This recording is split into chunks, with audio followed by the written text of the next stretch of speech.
سبح للہ ما فی السماوات والارض وهو العزیز الحکیم۔ سورۃ الحدید۔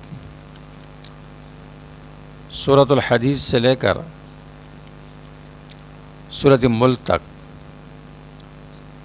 یہ 10 صورتیں ہیں، یہ ایک مضمون پر چل رہی ہے۔ ان 10 صورتوں کا مشترک مضمون ترغیب الی الجہاد والانفاق ہے۔ ہر صورت میں تھوڑی تھوڑی توحید بھی بیان کی گئی ہے، جو کہ قرآن کریم کا بنیادی مضمون اور بنیادی محور ہے، کیونکہ جہاد اور انفاق بھی توحید کی وجہ سے ہے۔ اور منافقین پر بھی رد ہے، اس لیے کہ جہاد اور انفاق کے موقع پر منافقین ظاہر ہوتے تھے، کیونکہ وہ انفاق کو تاوان سمجھتے تھے، جہاد کو ہلاکت سمجھتے تھے، پس و پیش کرتے تھے، تو اس لیے منافقین کا ذکر بھی ان میں لازمی ہے، اور بلکہ ایک صورت مستقل منافقین کے نام سے موسوم ہے، سورۃ المنافقون۔ اس باب کی پہلی صورت سورۃ الحدید ہے، جو مکی صورت ہے، سورۃ زلزال کے بعد نازل ہوئی ہے، نزول کے اعتبار سے 94 نمبر ہے۔ یہ صورت ایک نام سے موسوم ہے، الحدید، اور حدید کا معنی ہے لوہا۔ یہ نام اس لیے پڑا کہ اللہ تبارک و تعالیٰ نے لوہے کو پیدا کر کے، لوہے کو نازل کر کے اپنے بندوں پر اللہ تعالیٰ نے بہت بڑے احسان کیا، اس لیے کہ لوہے میں ان کی قوت، طاقت، امن کی حالت میں بھی اور جنگ کی حالت میں بھی، تعمیرات، صنعت اور آلات اور جتنی بھی دھات ہے، سب کے لیے لوہا استعمال کیا جاتا ہے۔ تعمیرات میں بھی لوہا استعمال ہوتا ہے، صنعت میں بھی استعمال ہوتا ہے، جنگ میں بھی استعمال ہوتا ہے، امن میں بھی استعمال ہوتا ہے۔ اس لیے لوہے کے اندر بہت منافع ہے، قوت اور طاقت ہے۔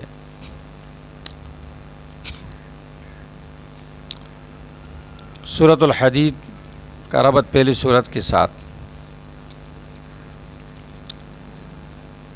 سورۃ الواقعہ میں توحید کا حکم دیا گیا 2 مرتبہ لفظ تسبیح کے ساتھ۔ تو اس صورت میں توحید کے پھیلانے کے لیے، توحید کو مضبوط کرنے کے لیے مال اور لوہے کے استعمال کا حکم دیا جاتا ہے۔ مال خرچ کرو، لوہا استعمال کرو۔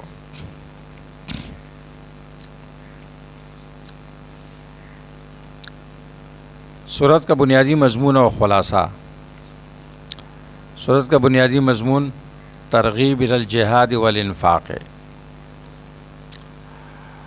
ترغیب الی الجہاد والانفاق، اللہ تعالیٰ نے اس میں انفاق کا حکم دیا، پہلی حصے میں انفاق ہے، اور سورت کی دوسرے حصے میں جہاد کا ذکر ہے۔ اس لیے سورت 2 حصوں کی طرف منقسم ہے۔ ابتدا سے لے کر لقد ارسلنا رسلنا بالبینات اس آیت تک انفاق کا بیان ہے، اور اس کے بعد پھر جہاد کا بیان ہے۔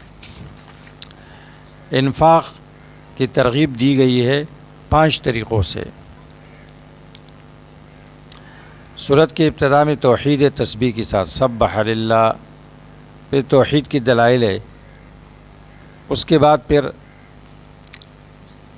ترغیب الی الانفاق ہے، نمبر 1، آمنوا باللہ ورسولہ وانفقوا مما جعلکم مستخلفین فی، 7 نمبر آیت میں، وانفقوا، مال خرچ کرو، مما، ان مالوں میں سے جعلکم مستخلفین فی، کہ اللہ نے تمہیں اس مال میں جانشین بنایا، تم مستخلف ہو۔ یہ مال پہلے تیرے پاس نہیں تھا، تیرے باپ کے پاس تھا، اس سے پہلے تیرے دادے کے پاس تھا، اس سے پہلے یہ اللہ نے آپ کو دیا، پہلے کسی اور کے پاس تھا، تو تم مستخلف ہو، جانشین ہو کچھ وقت کے لیے، مستقل مالک نہیں ہو، اللہ نے تمہیں مالک بنایا، لہذا مال خرچ کرو۔ نمبر 2، آیت نمبر 10 میں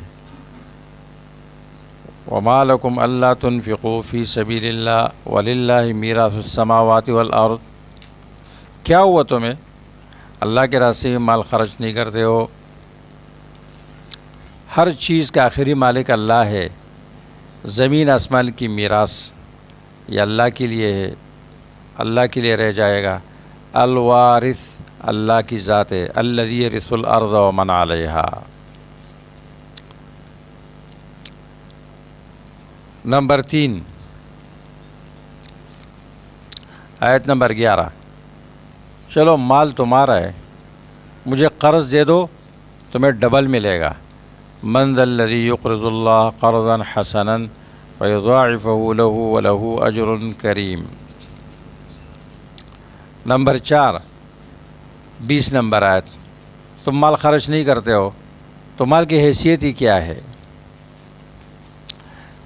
اعلموا انما الحیاۃ الدنیا لعب ولہو وزینۃ وتفاخر بینکم وتکاثر فی الاموال والاولاد۔ یہ حقیقت جان لو کہ دنیا کی زندگی کیا ہے؟ کھیل تماشا ہے۔ لعب بچوں کا کھیل ہے، لہو نوجوانوں کا دل بہلانا ہے، وزینۃ عورتوں کی زینت اور میک اپ ہے، وتفاخر بینکم تمہارا آپس میں تفاخر ہے اور حصول مال میں ایک دوسرے سے آگے بڑھنے کی ہوس ہے، بس یہ دنیا ہے۔ اس کی مثال اللہ نے پیش کی کہ یہ تو اچانک ختم ہو جائے گا، جیسے بارش برستی ہے، کھیتی اگتی ہے، پھر خشک ہو جاتی ہے، پھر ریزہ ریزہ ہو جاتی ہے۔ نمبر 5، 22 نمبر آیت، مال تم اس لیے جمع کرتے ہو، خرچ نہیں کرتے ہو کہ اس سے کوئی مصیبت ٹل جائے گی، مشکل وقت میں کام آئے گا۔ یاد رکھو مال سے کوئی مصیبت نہیں ٹلتی۔ ما اصاب من مصیبت فی الارض ولا فی انفسکم الا فی کتاب من قبل ان نبرأها ان ذلک علی اللہ یسیر۔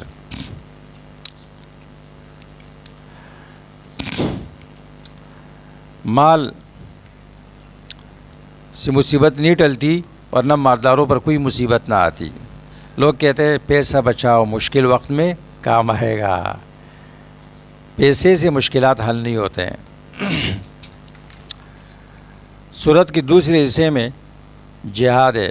لقد ارسلنا رسلنا بالبینات وانزلنا معهم الکتاب والمیزان لیقوم الناس بالقسط وانزلنا الحدید فیہ بأس شدید ومنافع للناس ولیعلم اللہ من ینصرہ ورسلہ بالغیب ان اللہ قوی عزیز۔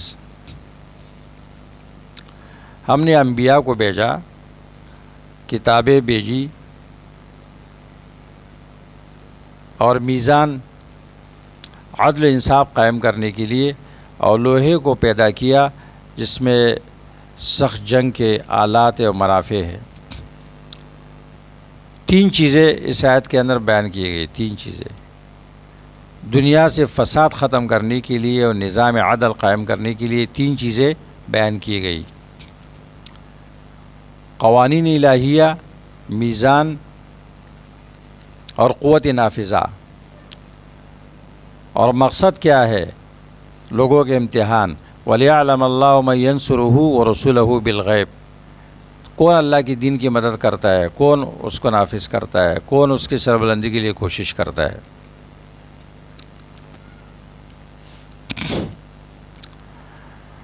تمام انبیاء کا دین ایک تھا، وَلَقَدْ أَرْسَلْنَا نُوحًا، اور رہبانیت اہل کتاب نے ایجاد کی، عیسائیوں نے، لیکن پھر خود اس کی رعایت نہ کر سکے۔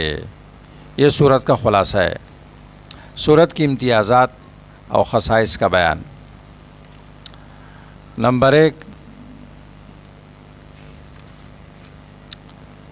اس صورت میں کثرت سے اللہ کے اسماء و صفات کا ذکر ہے۔ والاول والآخر والباطن والاول والآخر والظاہر والباطن وبکل شیء علیم۔ نمبر 2، انفاق کے لیے کثرت سے ترغیبات ذکر کی گئی ہے۔ نمبر 3، جنت اور جہنم کے بیچ میں سور کا ذکر ہے، سور، باؤنڈری، جس کو اعراف بھی کہا جاتا ہے، حجاب بھی کہا جاتا ہے۔ باطنہ فیہ الرحمۃ وظاہرہ من قبلہ العذاب۔ نمبر 4، اس میں لوہے کے منافع کا ذکر ہے۔ نمبر 5، اس میں رد ہے رہبانیت ایجاد کرنے پر جو نصارہ نے کیا اور یہ بدعت ہے۔ نمبر 6، اس میں تزہید فی دنیا کے اندر بے رغبتی کثرت سے بیان کی گئی ہے۔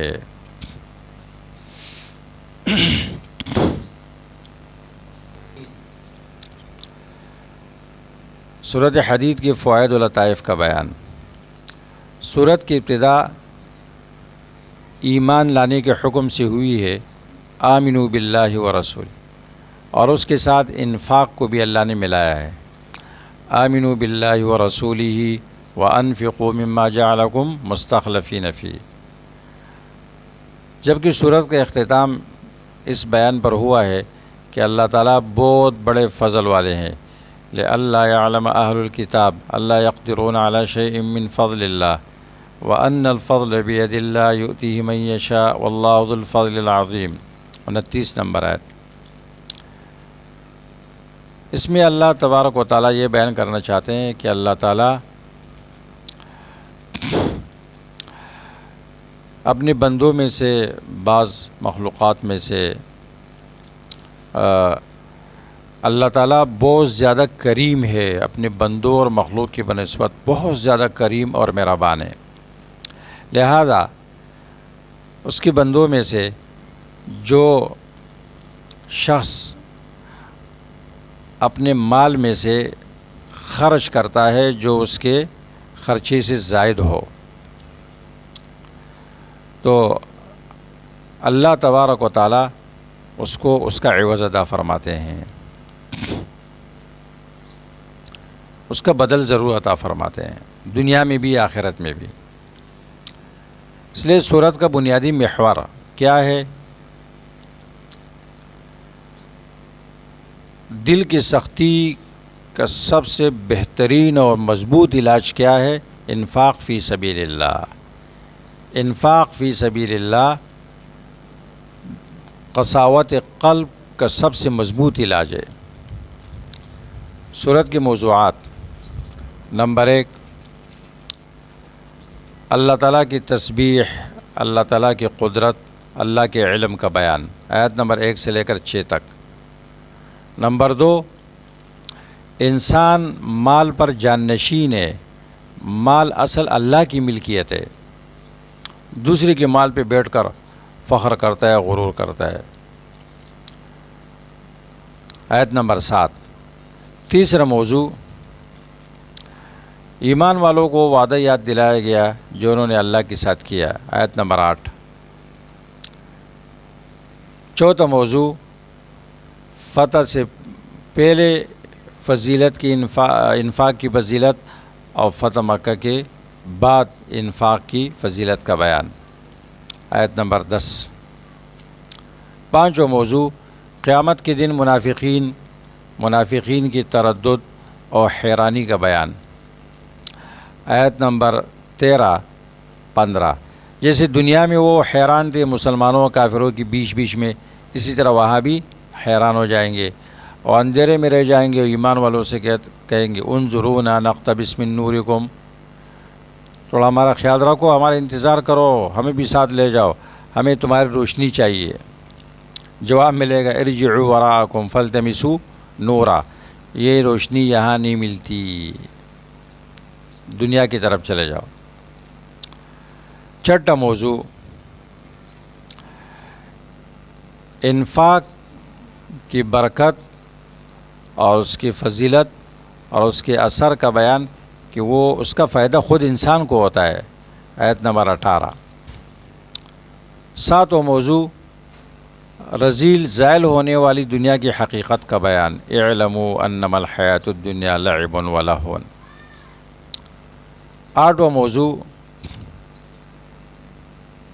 تقدیر پر ایمان،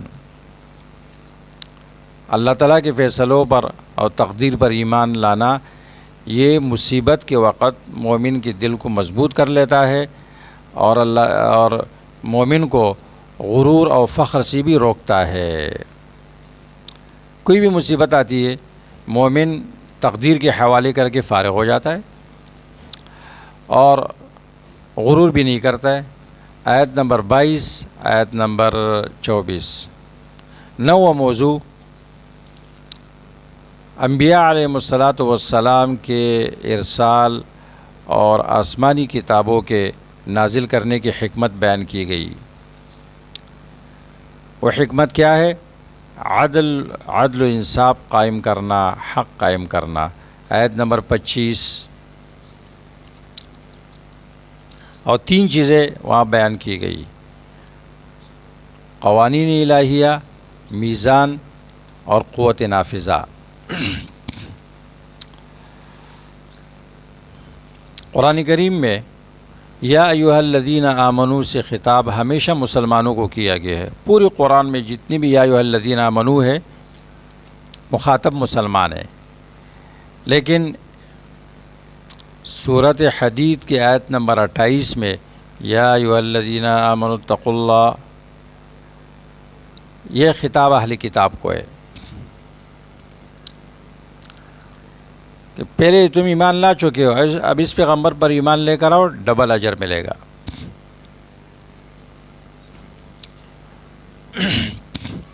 آیت نمبر 10 لا يستوي منكم من انفق من قبل الفتح وقاتل اولئك اعظم درجة من الذين انفقوا من بعد وقاتلوا وكلا وعد الله الحسنى۔ اس آیت سے یہ بات معلوم ہوتی ہے کہ تمام صحابہ اکرام جنتی ہے، کیونکہ جنہوں نے فتح مکہ سے پہلے انفاق کیا ان کا تو اونچا درجہ ہے، اور جنہوں نے اس کے بعد انفاق کیا، قتال کیا، ان میں سے ہر ایک کے ساتھ اللہ نے جنت کا وعدہ کیا ہے۔ اس لیے مفسر قرطبی رحمہ اللہ فرماتے ہیں کہ متقدمین صحابہ اکرام اور متاخرین صحابہ اکرام سب کے ساتھ اللہ نے جنت کا وعدہ کیا، تفاوتی درجات کے ساتھ۔ امام ابن حزم رحمہ اللہ فرماتے ہیں کہ ہم قطعی طور پر یہ بات کہتے ہیں کہ ہر وہ شخص جس نے اللہ کے رسول صلی اللہ علیہ وسلم کے صحبت اٹھائی سچی نیت کے ساتھ، ایمان کے ساتھ، اگرچہ ایک گھڑی کیوں نہ ہو، وہ جنتی ہے۔ الفصل فی الملل والنحل میں انہوں نے یہ بات ذکر کی ہے۔ شیخ الاسلام ابن تیمیہ رحمہ اللہ فرماتے ہیں کہ اس قول پر دلیل قائم ہو چکی ہے، اور اس دلیل کے تناظر میں یہ کہنا واجب ہے کہ تمام صحابہ اکرام جنتی ہے۔ المنہاج۔ دل کی سختی کا مؤثر علاج وہ انفاق فی سبیل اللہ ہے۔ اس صورت میں اللہ تعالیٰ نے اس کا حکم بہت زیادہ دیا، یا تو براہ راست انفقو یا بخل کی مذمت کے ضمن میں اللہ تعالیٰ نے بیان کر لیا۔ چنانچہ ان آیتوں میں آپ غور کریں، آمنوا باللہ ورسولہ وانفقوا مما جعلکم مستخلفین فی، 7 نمبر آیت، وما لکم الا تنفقوا فی سبیل اللہ، 10 نمبر آیت، من ذا الذی یقرض اللہ قرضا حسنا، 11 نمبر آیت، ان المصدقین والمصدقات واقرضوا اللہ قرضا، 18 نمبر آیت، اعلموا انما الحیاۃ الدنیا لعب ولہو وزینۃ، 20 نمبر آیت، لکی لا تأسوا علی ما فاتکم ولا تفرحوا بما آتاکم، 23 نمبر آیت، الذین یبخلون ویأمرون الناس بالبخل، 24 نمبر آیت۔ 25 نمبر آیت سے یہ بات معلوم ہوتی ہے، لقد ارسلنا رسلنا بالبینات وانزلنا معهم الکتاب، 25 نمبر آیت، کہ دین دو بنیادوں پر قائم کیا جاتا ہے، الکتاب والمیزان۔ اس کے لیے ایک کتاب ہے قوانین الہیہ اور ایک میزان ہے، لوگوں کی رہنمائی کرنا، حق کو ان کے لیے واضح کرنا، ان کے درمیان عدل قائم کرنا۔ وانزلنا الحدید میں اس بات کی طرف اشارہ ہے کہ ایسی قوت نافذہ ہونی چاہیے جو منہج اسلام کی حفاظت کرے اور اسلامی قوانین سے کسی کو کھیلنے کی اجازت نہ دے۔ اس طرح صورت سے یہ بات معلوم ہوتی ہے کہ نصارہ نے رہبانیت اختیار کی، ورہبانیت ابتدعوها ما كتبناها علیہم، رہبانیت جو انہوں نے ایجاد کی، اللہ فرماتے ہیں ہم نے ان کو فرض نہیں کیا تھا، الا ابتغاء مرضات اللہ، اللہ کے رضا کے لیے انہوں نے اس کو ایجاد کیا تھا، لیکن فما رعوها حق رعایتها، پھر اس کی رعایت نہ کر سکے۔ رہبانیت کا معنی ہوتے ہے خوف، اور جس کے اندر احتیاط بھی ہو۔ نصارہ نے یہ رہبانیت اختیار کی تھی جو ترک دنیا کو کہتے ہیں، کہ انسان آبادی سے دور نکل جائے، جنگل میں کوئی جھونپڑی بنائے، وہاں اللہ کی عبادت کرے اور دنیا کی لذتوں کو بھی چھوڑ دے، شادی بھی نہ کرے اور اپنے رشتہ داروں سے ملنا جلنا چھوڑ دے، حتیٰ کہ اپنے ماں سے بھی ملنا چھوڑ دے۔ اللہ فرماتے ابتدعوها، انہوں نے ایجاد کیا تھا، تو رہبانیت بدعت ہے۔ یہ کیوں ایجاد کیا تھا انہوں نے؟ سبب کیا بنا تھا؟ بعض مفسرین کہتے ہیں کہ جب موحد عیسائیوں پر سختیاں شروع ہوئی بادشاہوں کی طرف سے، تو اپنے دین کو بچانے کے لیے انہوں نے ایسا کیا تھا۔ بعض کہتے ہیں کہ جب تثلیث کا عقیدہ سرکاری مذہب بنا اور اس کے خلاف لوگوں کو سزائیں دی جاتی تھی، اس خوف سے جو موحد عیسائی تھے وہ راہب بنے، آبادی سے باہر چلے گئے۔ ان باتوں کو درست تسلیم کیا جائے ٹھیک ہے، لیکن پھر یہ نصارہ تک محدود ہونا چاہیے تھا، لیکن یہ تو یہود میں بھی ہے، یہ تو ہندوؤں میں بھی ہے اور دوسرے مذاہب میں بھی ہے، تو ایک عالمی مذہب بن گیا، حتیٰ کہ مسلمانوں میں بھی اس کو طریقت کے نام سے مسلمانوں کے اندر بھی یہ موجود ہے۔